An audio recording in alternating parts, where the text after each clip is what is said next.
right, here we are, 40th annual Omaha Volkswagen Club show. We've got a really good turnout. There's about 105 cars here, which is a record, at least for the last few years.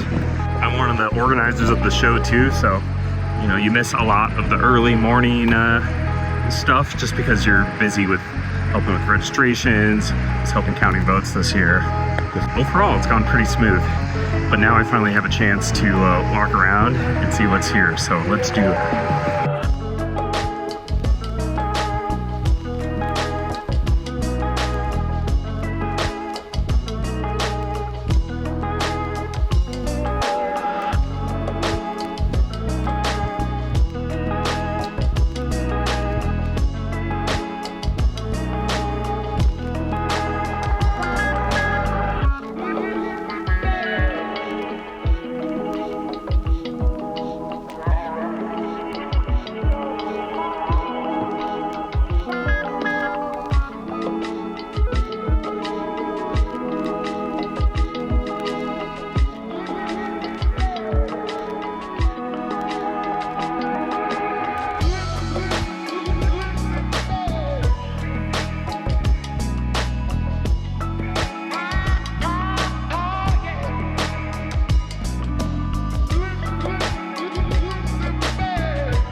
It's getting pretty toasty out here, but I'm glad we could get the Beetle out. This show's been going on for 40 years now. I've been glad that I've been able to be a part of it for about 16, 17 years. A little too hot to do math. The Omaha Volkswagen community is something else. I'm glad to be a part of it. A whole variety of stuff. It's really cool. We do quarterly cruises, we do a holiday party during the winter, we do the show, obviously. We go to a lot of other events as groups together too. Occasionally some campouts. I appreciate you watching, checking out the cars with me. Leave a comment if you see anything you like. And, you know, maybe if there's a standout car you want to learn more about, you can talk with the owner and share a little more info in a future video. Thanks for watching. We'll see you next time.